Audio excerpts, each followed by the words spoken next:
Shalom, selamat pagi Bapak Ibu Saudaraku yang dikasihi Tuhan. Salam sejahtera buat saudara semua dimanapun berada. Pagi hari ini saya mengajak Bapak Ibu Saudara untuk bersaat teduh dan berdoa dalam renungan penuntun kehidupan setiap hari. Kiranya damai sejahtera dan sukacita oleh Roh Kudus senantiasa melimpah dalam hati dan kehidupan kita semua. Tema penuntun untuk hari ini adalah menghadapi penderitaan. Ayat bacaan kita terdapat di dalam 2 Timotius 2 ayat 8 sampai 13 dan di dalam ayat yang ke-9 10 berkata demikian. Karena pemberitaan Injil inilah aku menderita, malah dibelenggu seperti seorang penjahat, tetapi firman Allah tidak terbelenggu. Karena itu aku sabar menanggung semuanya itu bagi orang-orang pilihan Allah, supaya mereka juga mendapat keselamatan dalam Kristus Yesus dengan kemuliaan yang kekal. Bapak Ibu Saudaraku yang dikasihi Tuhan, kita tahu bahwa hidup Kristen memang harus melalui banyak penderitaan. Namun kita tahu juga bahwa hidup Kristen tidak akan selalu menderita. Penderitaan kita bisa karena bermacam-macam hal. Bisa saja karena itu proses Tuhan dalam hidup kita. Bisa juga karena serangan iblis dalam kehidupan kita. Atau bisa saja karena kita salah mengambil keputusan. Jadi hidup Kristen bisa saja melalui penderitaan. Namun yang pasti hidup Kristen tidak akan menderita. Karena waktu kita melewati penderitaan, kita tahu bahwa tidak pernah kita sendirian. Kalau penderitaan itu karena kesalahan kita dalam mengambil sebuah keputusan, tentu kita harus cepat-cepat bertobat, mengingat cinta Tuhan dan kita kembali bangkit berjalan bersama Tuhan. Kalau itu merupakan proses Tuhan, kita harus sabar menanggung segala sesuatu. Karena kita tahu bahwa Kristus tidak pernah memberikan kepada kita pencobaan lebih dari kemampuan kita. Tapi kalau itu merupakan serangan iblis dalam kehidupan kita, kita harus hadapi dengan iman yang teguh. Karena kita tahu roh yang ada di dalam kita lebih besar dari roh yang ada di dalam dunia ini. Melewati penderitaan itu adalah sebuah situasi yang harus kita hadapi. Tetapi menderita itu adalah sebuah keputusan dari hati kita. Ada banyak orang yang berusaha lari dari penderitaan, sehingga membuat orang tersebut semakin bertambah menderita dalam hidupnya.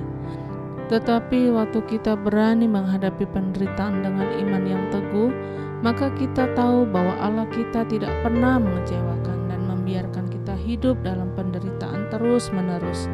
Jadi Bapak Ibu Saudaraku, dari ayat bacaan kita hari ini kita mau belajar dari sikap Paulus dalam menghadapi penderitaan. Yang pertama kita lihat di dalam ayat yang ke-8, kita harus ingat bahwa Yesus telah mengalahkan maut. Yesus telah mengalahkan maut dan kuasa yang sama diberikan kepada kita. Karena kuasa kebangkitan yang membangkitkan Kristus dari antara orang mati diberikan Bapa kepada kita supaya kita mampu untuk kita menjalaninya. Sehingga seberat apapun penderitaan kita akan kuat dan bahkan menang dalam menghadapi penderitaan itu. Yang kedua di dalam ayat yang 9, pegang teguh firman Allah. Ketika Paulus ada di dalam penjara, dia berkata, "Aku terbelenggu sebagai seorang penjahat, tapi firman Allah tidak pernah terbelenggu." Paulus tahu persis bahwa apapun yang dia pegang, apapun yang dia percayai dalam firman Allah itu akan memberikan kelegaan, memberikan kepastian, kemenangan yang luar biasa dalam hidupnya. Dan yang ketiga di dalam ayat yang ke-10, Paulus mengajarkan kepada kita bahwa kita harus sabar dalam menghadapi segala penderitaan kita. Kita tahu bahwa Allah punya rencana di balik semua yang kita alami. Tidak kebetulan Allah mengizinkan semua masalah terjadi dalam hidup kita. Waktu kita sabar, masuk dalam rencana Allah, kita akan melihat bahwa di balik semuanya itu ada rencana Tuhan yang luar biasa. Dan di dalam ayat yang ke-12 dan 13, di situ Paulus mengajarkan kepada kita bahwa ada upah bagi mereka yang tekun dan setia. Waktu kita tekun dan setia menghadapi segala penderitaan, maka ada upah yang akan kita terima dari Tuhan. Jadi Bapak Ibu Saudaraku yang dikasihi Tuhan, waktu kita berjalan bersama Kristus, kita tahu bahwa penderitaan itu hanyalah tipuan iblis untuk membuat kita sengsara. Tetapi waktu kita bangkit dan belajar bersyukur dalam segala keadaan, maka kita tahu bahwa penderitaan itu adalah bagian dari proses Allah untuk membuat kita makin hari makin dewasa, makin hari makin dekat dengan Tuhan, dan semakin hari hidup kita akan menjadi seturut dengan kehendak-Nya. Amin. Mari kita berdoa. Bapa, kami bersyukur buat segala hal yang Tuhan izinkan terjadi dalam kehidupan kami. Jika hari-hari ini kami menghadapi banyak masalah, persoalan, bahkan penderitaan, penganiayaan karena Injil-Mu, karena kebenaran-Mu Tuhan, kami bersyukur karena kami memiliki Allah yang tidak pernah meninggalkan kami. Sekalipun kami ada di lembah bayang-bayang maut, kami percaya Engkau tetap Allah yang setia.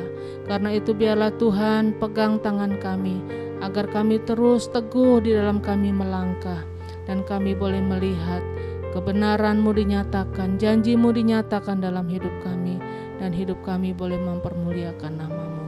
Di dalam nama Tuhan Yesus Kristus kami berdoa bersyukur. Haleluya. Amin. Kiranya berkat yang sempurna dari Allah Bapa kita, kasih karunia dari Tuhan Yesus Kristus, dan persekutuan yang indah dengan Roh Kudus menyertai kita semua sekarang ini dan bahkan sampai selama-lamanya. Maju terus dalam tuntunan Tuhan, tetap semangat. Sampai jumpa esok hari dalam penuntun kehidupan setiap hari, dan Tuhan Yesus memberkati.